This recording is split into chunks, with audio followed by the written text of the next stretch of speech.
To survive in today's economy, many young adults are compelled to have a college education, but most can attend due to their social class.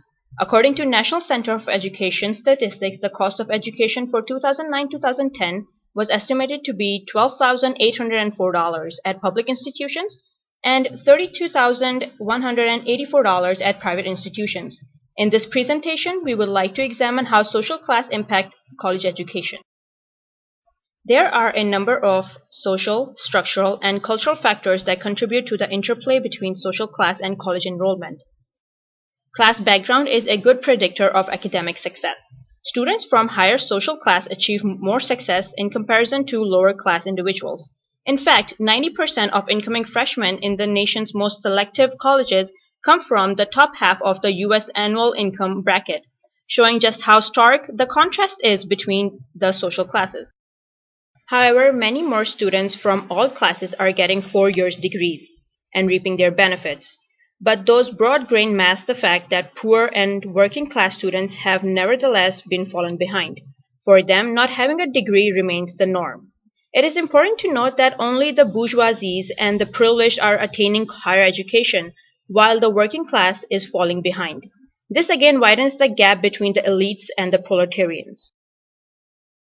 There are a number of factors that prohibit students from lower class to attain or finish college education, such as limited resources, family and child-rearing practices, and family responsibilities.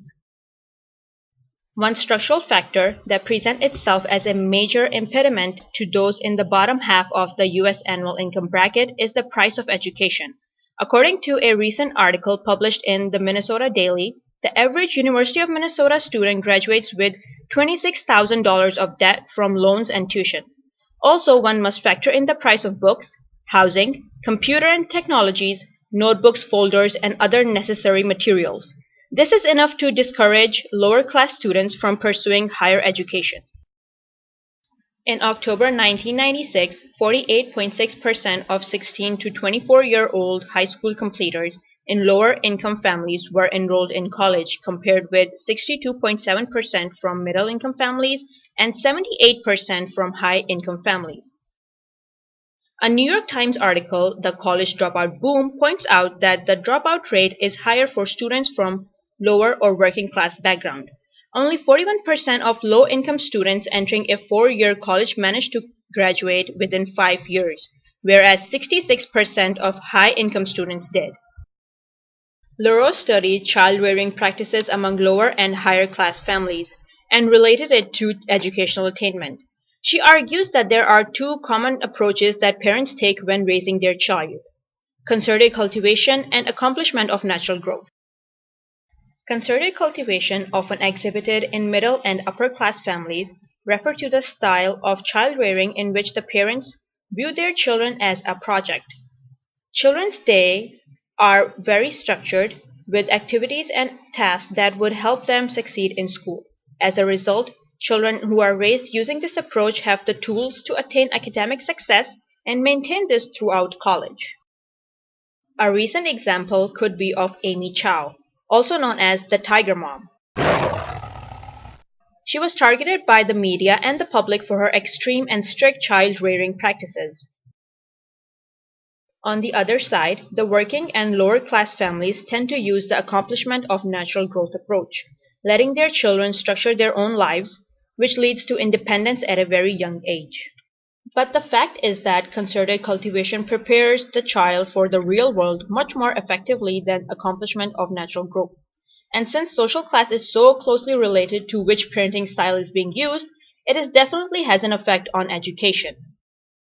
Besides this cultural factor that indicates differences between social class, we can also look at the social class reproduction as a social force that prohibits lower and working class individuals from succeeding in school.